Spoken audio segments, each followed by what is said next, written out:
খড়দায় খুন তৃণমূল কর্মী। মৃতের নাম অমর চৌধুরী। তিনি তৃণমূল কাউন্সিলরের ঘনিষ্ঠ বলে জানা গিয়েছে। ধারালো অস্ত্র দিয়ে কুপিয়ে তাকে খুন করা হয়। দোলে রং খেলার সময় সংঘর্ষ হয়, তারপরেই কোপানো হয় ওই ব্যক্তিকে। আরজিকর হাসপাতালে নিয়ে গেলে চিকিৎসকেরা মৃত বলে তাকে ঘোষণা করেন। ছাত্রনেতাকে কুপিয়ে খুনের ঘটনায় একজনকে গ্রেফতার করেছে পুলিশ। ধৃতের নাম পবন রাজভর। কানাই সাউ নামে অপর এক অভিযুক্তকে খুঁজছে পুলিশ। জানা গিয়েছে, শুক্রবার দুপুরে দোল খেলতে ডেকে তাকে মারধর করা হয়।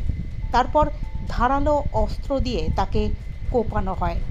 তার শারীরিক পরিস্থিতির অবনতি হওয়ার পর কলকাতার আরজিকর হাসপাতালে নিয়ে গেলে সেখানেই তাকে মৃত বলে ঘোষণা করেন চিকিৎসকরা।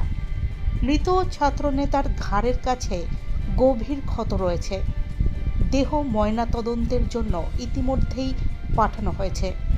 নিহত ছাত্রনেতার এই খুনের ঘটনায় মোট ৩ জন যুক্ত রয়েছেন।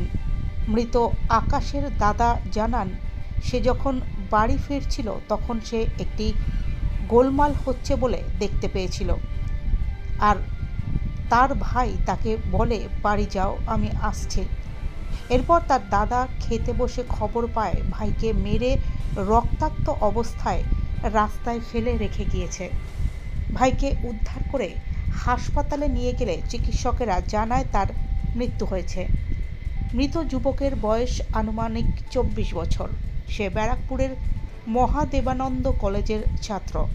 ওই যুবক ছাত্র রাজনীতি করত। যে খুন করেছে সে পুরোপুরি ক্রিমিনাল কার্যক্রমের সঙ্গে যুক্ত।